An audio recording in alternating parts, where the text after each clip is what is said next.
Detox நேயர்களுக்கு வணக்கம். அதிமுகவிலிருந்து தாவேக்காவில் பல பேர் போய் இணைஞ்சாலும் இன்னைக்கு தாவேக்காவில் பல பனிப்போர்கள், உட்கட்சி பனிப்போர் வெடிச்சிருக்கு. இங்கே ரெண்டு பேருக்கு தான் போட்டியே. நான் தேர்தல் களத்தில் சொல்லலை, தாவேக்காக்குள்ள ரெண்டு பேருக்கு தான் போட்டியே. ஒன்று எம்எல்ஏ, இன்னொன்று மாவட்ட செயலாளர் அப்படின்ற ஒரு ரேஞ்சுக்கு தான் இவங்களுக்குள்ள ஒரு போட்டி என்ன பண்ணிட்டுருக்கு போயின்ட்டுருக்கு. தாவேக்காவில் இன்னைக்கு இருக்கிற பெரும்பாலான எம்எல்ஏக்கள் மாவட்ட செயலாளர்களாக இல்லை அப்படின்றது நிதர்சனமான உண்மையாக இருக்குது.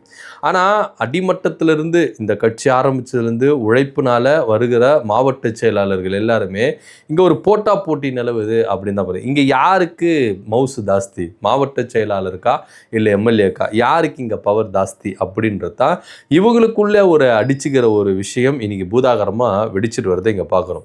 பொதுவாக ஒரு மாவட்டத்தில் அரசு சார்ந்த நிகழ்ச்சியாக இருக்கட்டும், எதுவாக இருந்தாலும் எம்எல்ஏக்களுக்கு தான் இங்கே முக்கியத்துவம் கொடுக்குறாங்க. அரசு சார்ந்த நிகழ்ச்சி, ஆய்வு, அப்புறம் கட்சி சார்ந்த நிகழ்ச்சி, இது மாதிரி இருந்தால் எம்எல்ஏக்கு தான் இங்கே என்ன பண்ணுறாங்க, முன்னுரிமை கொடுக்குறாங்க. மாவட்ட செயலாளர்கள் முன்னுரிமை கொடுக்க மாட்டேங்கிறாங்க அப்படின்ற ஒரு குற்றச்சாட்டு இன்றைக்கி தாவேக்காக்குள்ள பூதாகரமாக வெடிச்சிருக்கு. இன்றைக்கி தாவேக்காவில் இருக்கிற பெரும்பாலான எம்எல்ஏக்கள் மாவட்ட செயலாளர்கள் இல்லை. இன்னும் சொல்லப்போனால் பல எம்எல்ஏக்கள் தாவேக்கா நிர்வாகியே கிடையாது. லாஸ்ட் மினிட்ல என்ன பண்ணாங்கன்னா, கட்சியில் இணைஞ்சு என்ன பண்ணாங்க, எம்எல்ஏ சீட்டு வாங்கி இப்போ எம்எல்ஏவாக இருக்காங்க. ஸோ இது ஒவ்வொரு கட்சி நிர்வாகிகளுக்கும் சில வைத்தறிச்சல்கள், அந்த புகைச்சல் ஆரம்பிச்சிருக்குது அப்படின்னு தான் சொல்லணும். இது ஒரு சில மாவட்ட செயலாளருக்கு, கட்சி நிர்வாகிகளுக்கு ஒரு புகைச்சல் ஆரம்பிச்சிருக்குது அப்படின்னு சொல்லுவேன். நேற்று வந்தவங்க இவங்க சீட்டு வாங்கிட்டு எம்எல்ஏ ஆகிட்டாங்க. நம்ம கட்சியில் ஆரம்பத்துலேருந்து உழைச்சிக்கிட்டு இருக்கோம். இந்த எம்எல்ஏ சீட்டு நமக்கு கொடுக்கப்பட்டிருந்தா நம்ம தானேப்பா எம்எல்ஏ, நம்மள தான்ப்பா மினிஸ்டர் ஆயிருப்பாங்க இப்படின்ற ஒரு விஷயம், ஒரு புகைச்சல் இவங்களுக்குள்ளே என்ன பண்ணியிருக்கு வந்திருக்கு.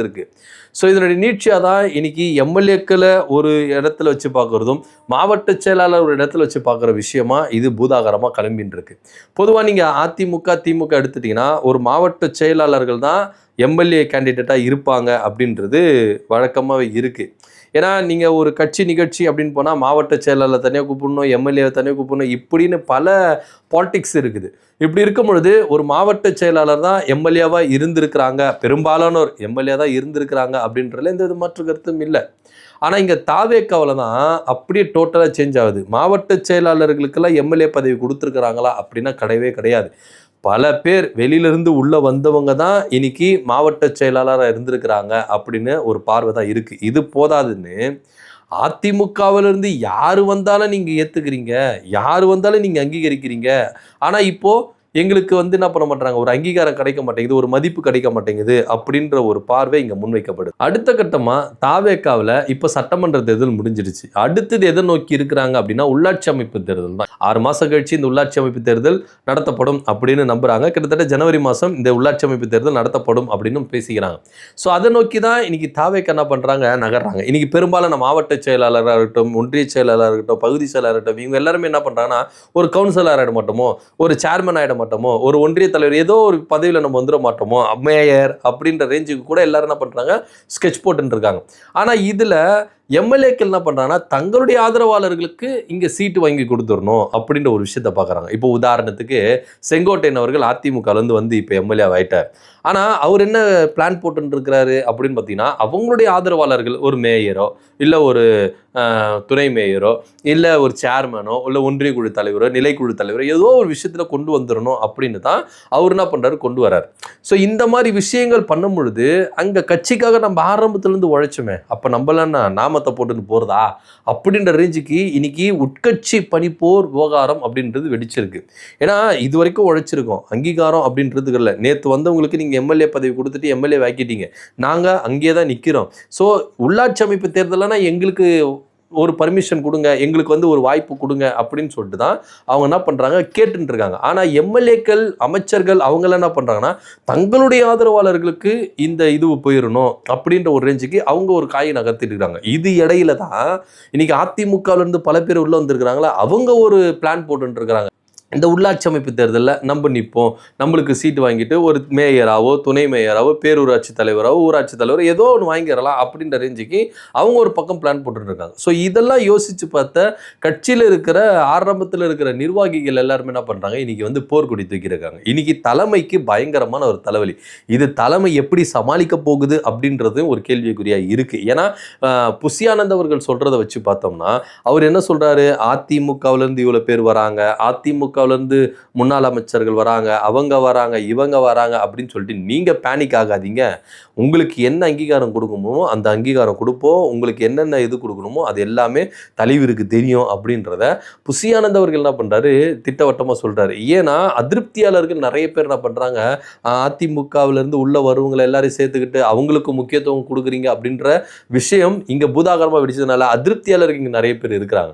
ஸோ இவங்களை எல்லாரையும் சமாளிக்கணும், புதுசாக வருவங்களையும் அவங்களும் நம்ம சமாளிக்கணும் அப்படின்ற ஒரு விஷயம் இது தலைமைக்கு பெரும் தலைவலியாக மாறி இருக்கு. இந்த தலைவலியிலேருந்து தலைமை எப்படி வெளியே வரப்போகுது அப்படின்றது தான் நமக்கு தெரியல.